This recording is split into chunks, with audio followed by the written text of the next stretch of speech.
Hello, good morning, and welcome to nighttime taste challenge. Dawn is not here, so we can't call it Dawn Busters.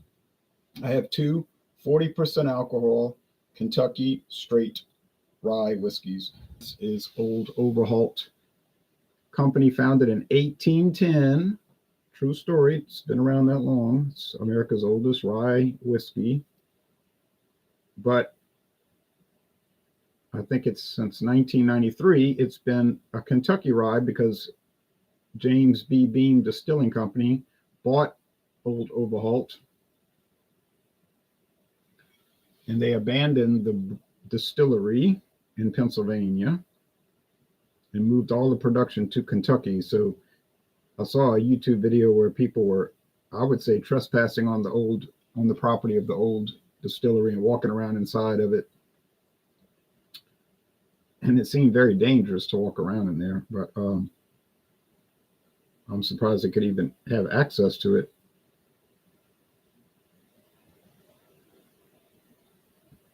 They show the Keystone up in the corner for the paying homage to the Keystone State. And this thing does not want to focus. Finally.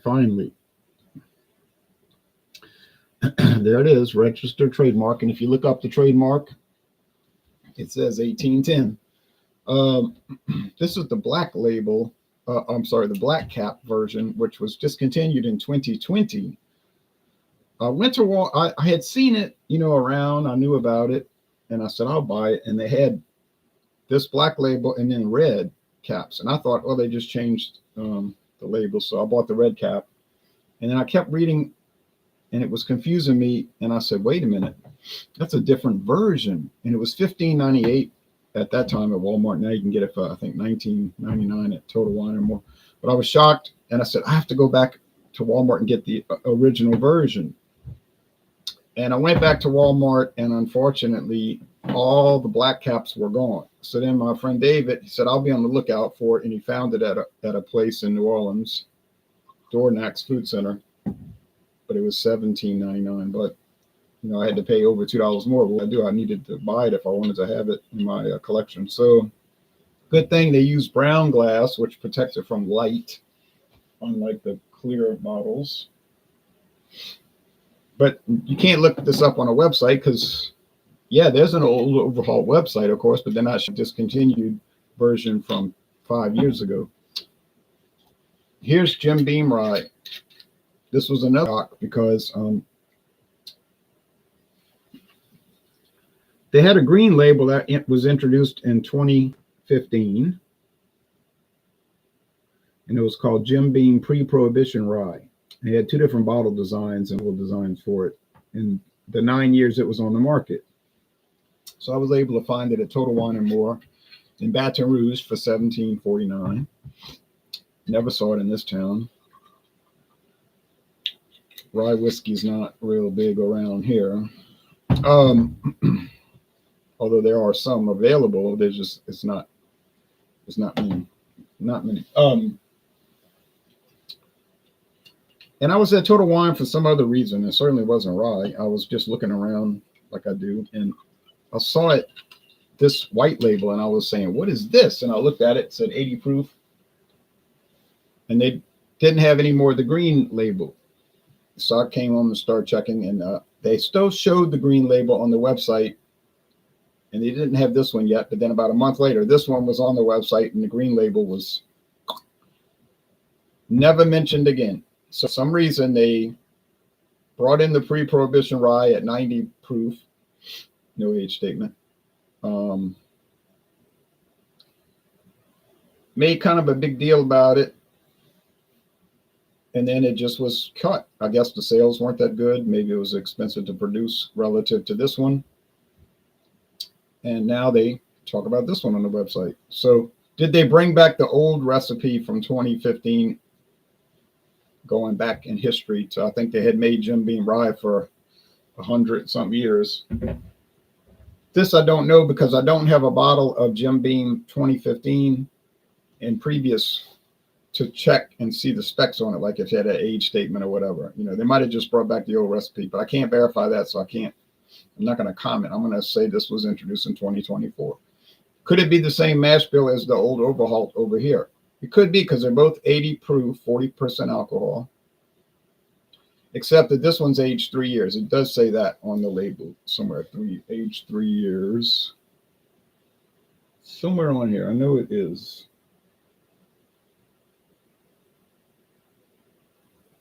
Or I thought it was.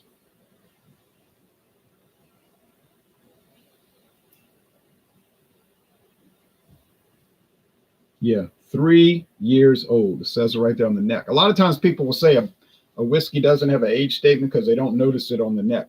Sazerac does that too. They'll put like up there and you think it doesn't have an age statement, but it's very hard to see. Like Johnny Walker Red Label, people, well, I'll get to that in a minute, but they're both, I poured too much. I could use my funnel to get them back in the bottle. I hate to waste it. No, that'll make a mess. Okay, they're both copper colored. Maybe they're only 51% rye, which is allowed. What's the rules for rye, Kentucky straight rye whiskey? Well, it has to be made in Kentucky, obviously. It has to be aged at least 2 years. And it has to be aged in new charred oak barrels. And at least 51% rye. The other 49% can be any grain. Could be all corn, all wheat, all malted barley, or a combination of the three or the two, or whatever, however they want to construct it. But I gave you the minimum requirements. 51% rye whiskey, aged at least 2 years in new charred oak barrels.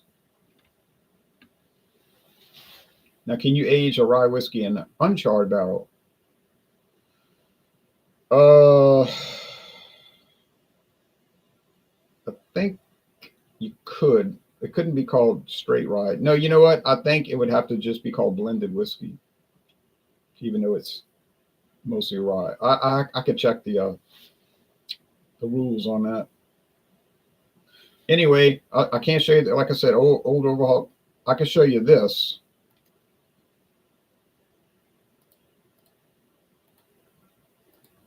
The James B. Beam Distilling Company brands. They're part of Suntory Global Spirits. But yes, Beam Company got bought out in 2014 by a Japanese company. Anyway, they're showing all the familiar brands that we all know. But then there's Old Overholt. But it's a new, and there's something called Hardin's Creek. I've never heard of that. It must be new.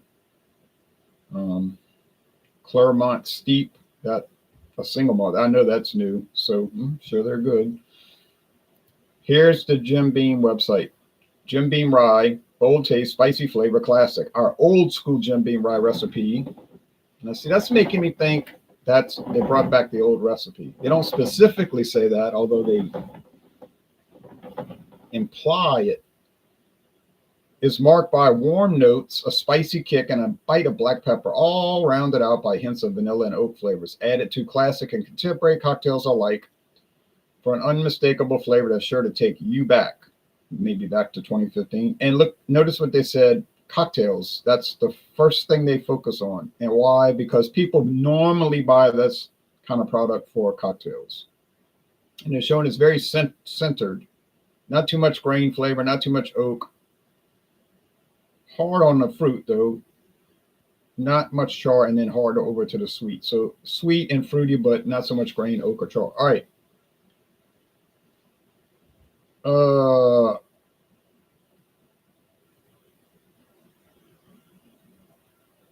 Okay, more talk about it. And then there you go. Manhattan, bloody rye, not a bloody Mary, bloody rye old fashioned. So, you know, it gets an average of 92 out of 100 on their 49 reviews that you could write a review on their website. You don't have to like it. Now, notice this, it's different than mine because this one has a green cap.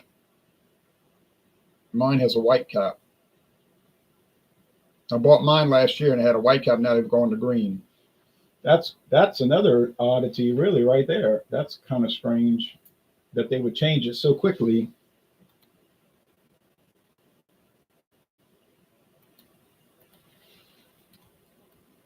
Tax and Trade Bureau, the government website.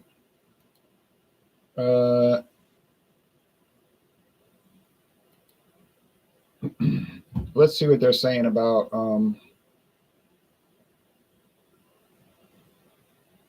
class and type designation.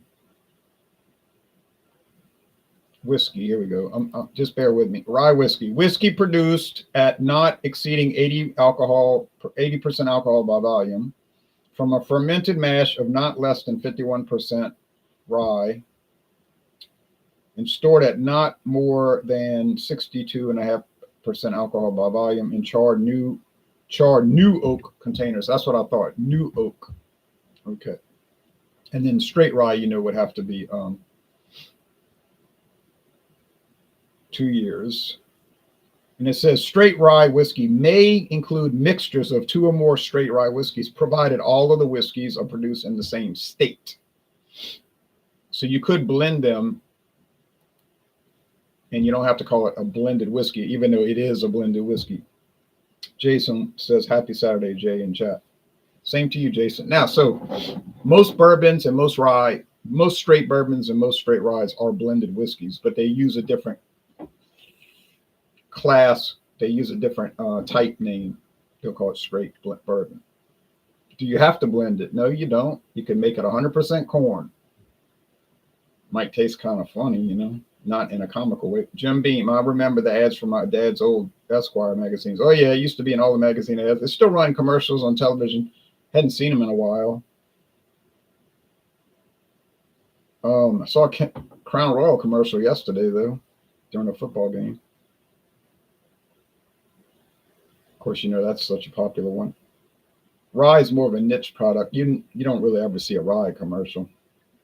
Yeah, it smells like spicy, If you had rye bread, you know what it smells and tastes like.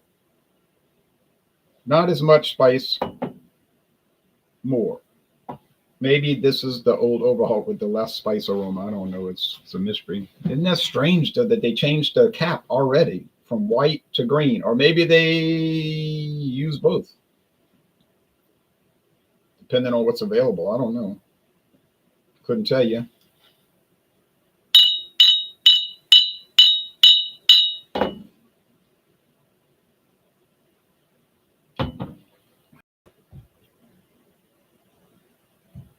I know some people hate rye whiskey. They just don't like that spicy pumpernickel bread type taste. And but they probably don't like rye bread. I'm not in love with rye bread. I don't really buy it. I like it though. It's good with butter or like a Reuben sandwich. But to say I eat it all the time, I wouldn't say it. It's type of brown bread. I did see a couple of beer ads yesterday during football. Dos Equis and Modelo. Yeah, that definitely makes sense. Over here.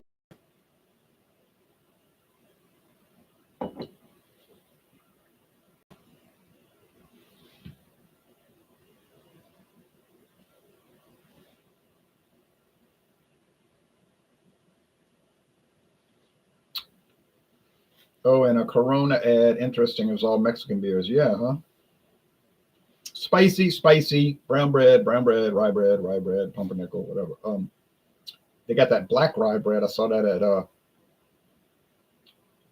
at the store yesterday. Schwarzwald. I think that means Black Forest bread. Looks like probably a real intense rye bread. And they have some rye whiskeys that are that way, real intense. These are moderately intense. They're not really intense because they're only 80 proof, 40% alcohol. And they're kind of low profile. They're really designed for mixing. Does rye whiskey have a following? It has a following. It's nothing like bourbon, though. Bourbon is like this big and rye is like this big. Yeah. No, I mean, they have people that like it, but it's not going to be a big player. It's like sour beer. Some people are all into sours. Not me. They taste too much like Gatorade to me, but other people are all like jacked up on sour. But that's a small segment of the craft beer world. Stores have it. They'll sell a few. You got a few people want to run it down, but most people are going to pass it up. And they never taste sour to me anyway. They taste tart. To me, tart and sours are not the same flavor. Now, if I get some sour cream, Okay. Sour milk. Ugh, the milk turns sour. That kind of thing. Tart is like, no, that's like a lemon head. I think it's kind of nuts that Anheuser-Busch doesn't advertise Natural Light anymore or Busch Light. The product seems to sell without advertising. Yeah, they don't bother selling advertising. Why? Hey, as long as they're still moving at a steady clip out the store, why advertise? Sazerac doesn't advertise their whiskeys, and those things sell like mad. People run them down, be looking for Blantons everywhere. Busch Light, every store has multiple cases of it around here. 12 packs of bottles, 12 packs of cans, 30 packs, what they call the bricks, the 18 packs, the 15 packs. Busch also, not the bottles anymore. Busch, that didn't sell real well, but the bottles of Busch Light are hot. And Natural Light, same thing. Bricks, 30 packs, 15 packs, 6 packs of pints all day long. People buying it all day, and you never seen an ad in 35, 40 years. I guess I'd do the same thing. I wouldn't spend money on advertising if people buying it regardless. Now, Schlitz, that was a different story. It needed ad support, and the company couldn't afford it. Talking about Stroh's, who bought them out. Stroh's was poor. Stroh's was a smaller company than Schlitz. They bought Schlitz, and they kept running ads through the 80s. They couldn't really afford it. And they borrowed so much money to buy Schlitz that it actually bankrupted them 17 years later because they couldn't even really, most of their money was going to pay the note. Because, you borrow money from the banks, you get the money, so you buy Schlitz. And if you can't pay the note, that's a real problem. Their sales weren't that great. They owned a bunch of dying brands. And then here comes Pabst swooping in. Pabst, they made a career out of buying struggling brands. And they would do the same thing every time. They would buy you out and shut down your brewery immediately or nearly immediately.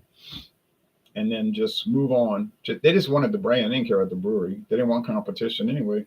So Falstaff bought them out, shut down the last brewery in 1990. That's how they operate. And must work for them because Pabst's still around, ain't it?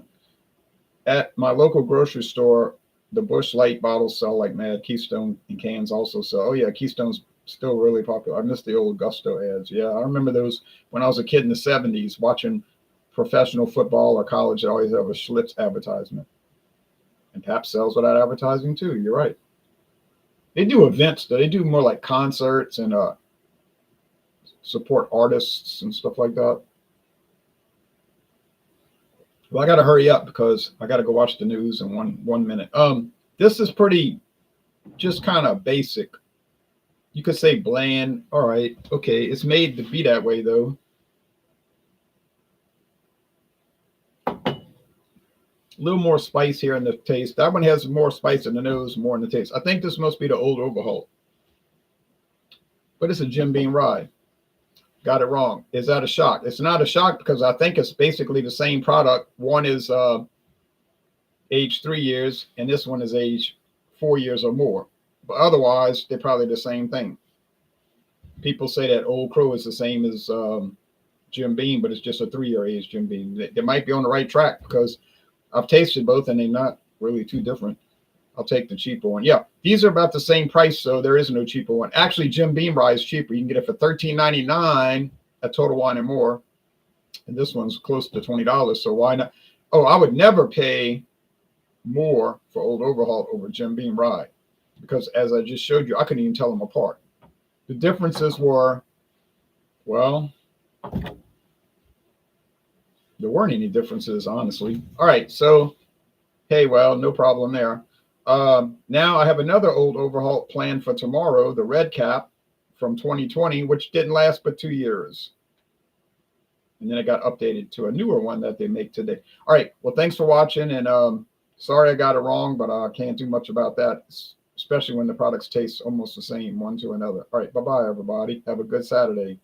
Enjoy college football or basketball.